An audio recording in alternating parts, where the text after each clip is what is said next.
In our recent unboxing video, everyone, literally every single person, left me a comment saying that they wanted to see Adventure in a Box Red Dragon's Lair. So here we are. Lots of questions here.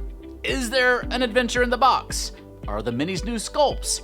Why is the box so heavy? How big is the dragon? And perhaps, how does this set compare to the Epic Encounters Lair of the Red Dragon box? So with many thanks to WizKids for sending it our way to review, let's open it up and find out.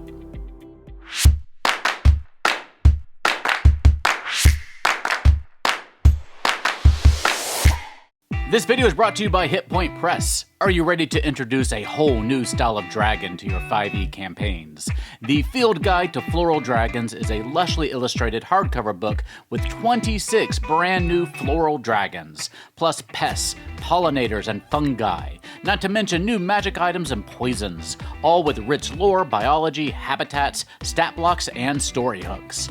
From the tiny-sized, plane-hopping dandelion dragon, to the haughty and toxic larkspur dragon, to the kind-hearted avuncular apple tree dragon.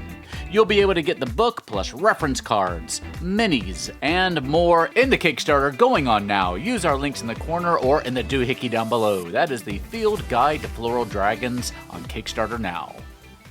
Let's start by looking at our minis, starting naturally with the kobolds. These may look familiar as they're taken from the Kobold Warband. You can see our review of that in the corner up there.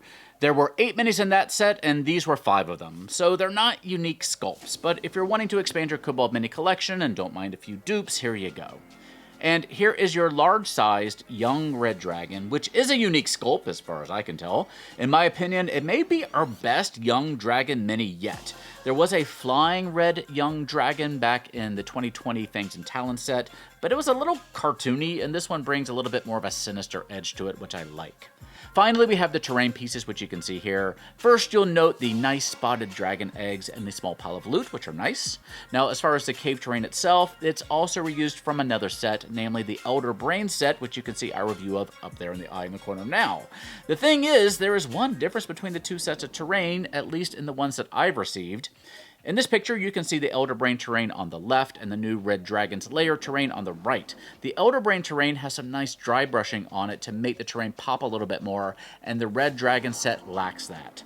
You can certainly do a bit of dry brushing on it yourself, but it is one thing to note.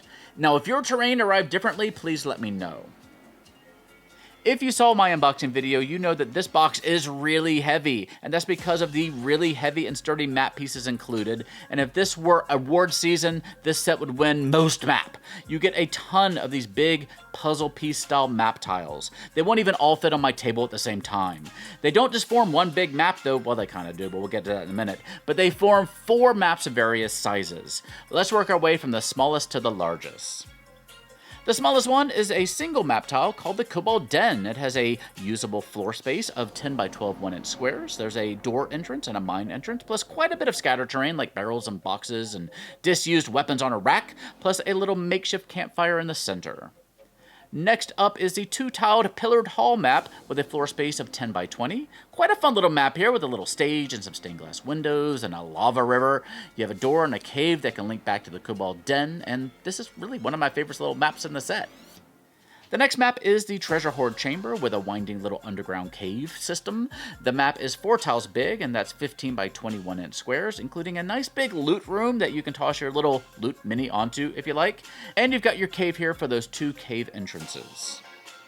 Finally, the big daddy, the Caldera, 9 tiles big, 34 by 35 inches large. The only real exit here is that lava river, which can lead back to the pillared hall. Otherwise, this is a massive chamber that would make for a great final boss encounter, but not with the rock. Plus, you've got lots of little islands that you can hop onto for dynamic encounters. Now, it is possible to set up all the tiles at once like this, though you are either going to need a really big table or some floor space to do it. I had to do it on the floor, as you can see here, but they do all flow together pretty well. Now, if you're worried about figuring out which tile goes where, since you do have 16 tiles, the back of each tile tells you what set it belongs to, and for the larger caldera, exactly where it goes. That's great, though it does mean all the tiles are single-sided, which is a little bit of a shame. The other thing that's a shame is that there's no adventure. It's adventure in a box, and there's literally no adventure in the box. Why? You have a great setting with these maps, you have fun minis with the dragon, and who doesn't love Kobold? Seriously, who doesn't? I want to have a word with you, but maybe WizKids doesn't know any adventure riders. In that case, allow me to suggest Gold Any Adventure Rider DM's Guild bestseller, Pathfinder Infinite Master, and Paizo freelancer Grady Wong. I think that would be a marvelous pairing. But there's just no excuse for not having a little adventure in this box, especially given the name of the line. Now, I do need to review the other sets in this collection because there is some interesting variation in those. But for this set, as long as you know what you're getting and what you're not getting, you can make an informed choice about this being a good fit for your table or not. The map tiles are great and thick and feel really good. You get a nice young dragon mini here. Your opinion of the kobolds may depend on if you bought the Kobold Warband or not. The eggs are kind of cool though. I think you should also compare this against the Epic Encounters Red Dragon box. It includes a much larger, albeit unpainted, red dragon and no other minis. If you're curious, here are the two dragons next to each other. The Epic Encounter box also has a nice double-sided paper map and a booklet that, while it doesn't include an adventure per se, it does give you a lot of good advice and gameplay mechanics to run a fun Red Dragon encounter. It's also less than half the price, coming in at $35 to $40 on several sites right now, so just bear all that in mind. You can see my full review of the Epic Encounter box up there in the corner right now. I think there are definitely pros and cons to both sets, and I think folks will know which one is best for their table.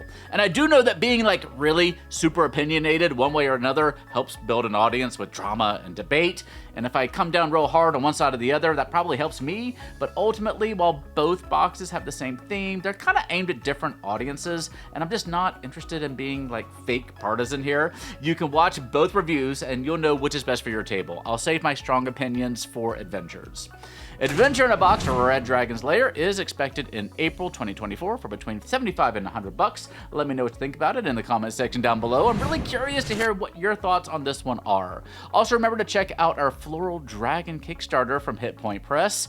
You know what might also live in an underground location like this? A giant mushroom dragon that's attempting to corrupt the other dragons in the area to bring it all together into its mushroom hive mind. Learn more about that in the eye in the corner of your screen up there or in the links down below. You can also come find me on social media at one of the sites over here. For now though, please stay safe, have fun, love each other, and I will see you next time at the Gallant Goblin.